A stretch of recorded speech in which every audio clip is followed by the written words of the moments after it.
Free ফায়ারের সেই তিনটি হৃদয় ছুঁয়ে যাওয়া ওল্ড থিম সং, যেগুলো শোনার পর তোমরাও ডেফিনেটলি ছোট বাচ্চার মতো ইমোশনাল হয়ে পড়বে। হ্যাঁ, পুরোনো স্মৃতিগুলোকে হয়তো ফিরে আর পাবো না, কিন্তু সেগুলোকে মনে রাখা এবং ভালোবাসা সেইটা আমাদের হাতে আছে। আর যতদিন আমার এই সিরিজ চলছে, প্রমিস করছি প্রত্যেকদিন মনে করাতে থাকবো। ওকে, তো নাম্বার 1 এ আছে ফ্রি ফায়ারের second anniversary theme music. Maximum প্লেয়ার্সরা এই জায়গা থেকে খেলা স্টার্ট করেছে, তাই এই সংটা তাদের খুবই রিলেটেবল এবং ইমোশনাল লাগবে।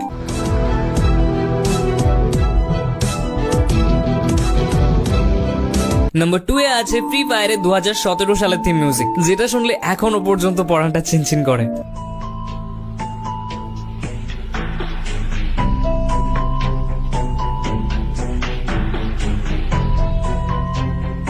And finally number 1, Free Fire Winterland theme. ভাই, এটার উপর কিচ্ছু বলার নেই আমার।